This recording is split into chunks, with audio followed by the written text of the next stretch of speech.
Thank you. It's been very encouraging to hear the real progress that's been made and the lessons learned applied. But I think to a certain extent, your predecessors and to a lesser extent, we've been talking past each other on the concerns raised by my colleagues earlier.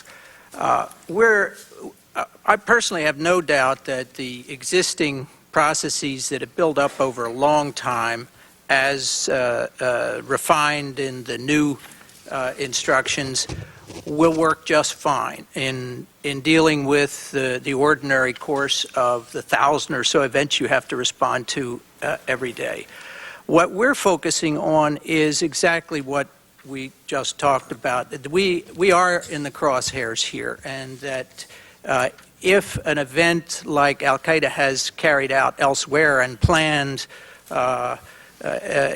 in addition to carrying out multiple events around the city with high casualties, we, I think, have not been convinced that the changes made can deal effectively with that in command control and communications.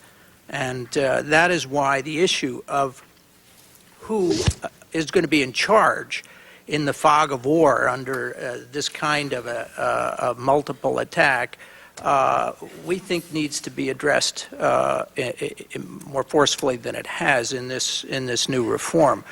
As Commissioner Kerry said, you're a combat Marine. You know that in every Marine battalion there's an entire company just of communications experts, because the Marines have learned the hard way that in the fog of war, when you're under attack, things don't work.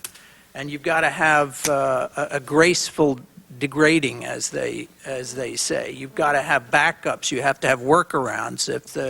If the single sideband won't work, you've got to send somebody with a landline. You switch to HF if you have to. If necessary, you write a note and send a runner. I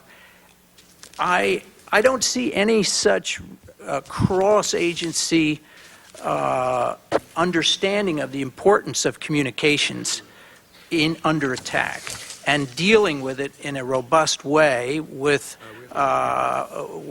equipment and training that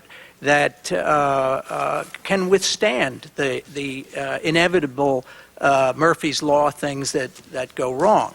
And I don't see the authority anywhere in the city government yet, and one would hope it would be in OEM, to do the interface work, to do the rationalization. You all remember when the invasion of Grenada took place, the Army couldn't talk to the Marines, and they had different radio frequencies, radios and multiple radios that couldn't interface. That's been fixed in the military because there's now an authority with real clout to rationalize the communications and to see that they're robust and interoperable across agencies.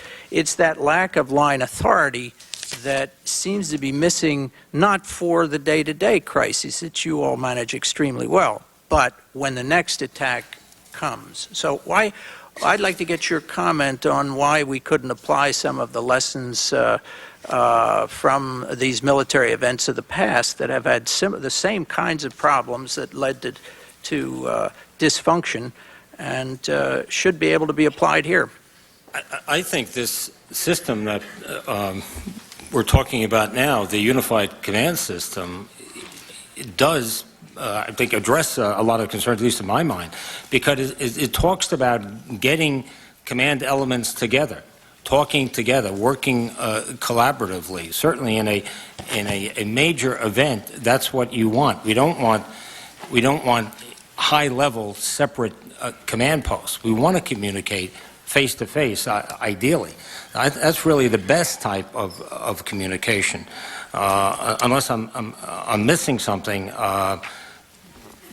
I think if you're talking about the radio systems, we're working to address that. We do have interoperability now, but as far as big picture decision making, you want to make that together.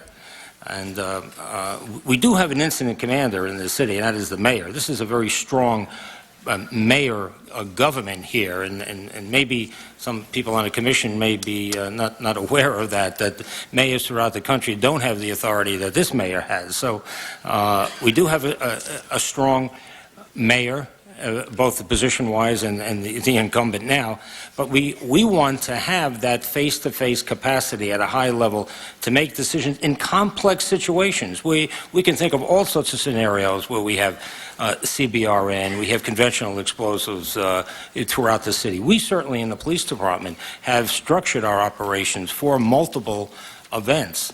We have a standalone concept where all of our borough commands and commanders are, when they get the signal, they can operate independently, and they can operate as their own police department. All of our resources in that area fall under that commander. So we've been thinking about this.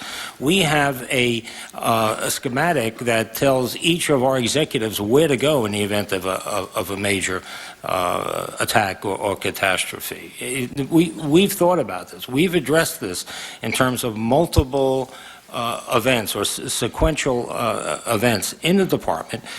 The police department, the fire department, we do different jobs. You know, 99% of the time we're not involved. But on the big ones, I think you want to get together and have the mayor and the mayor's top level people should be together making those decisions. I think it addresses some of the communication concerns that you have, sir. Thank you.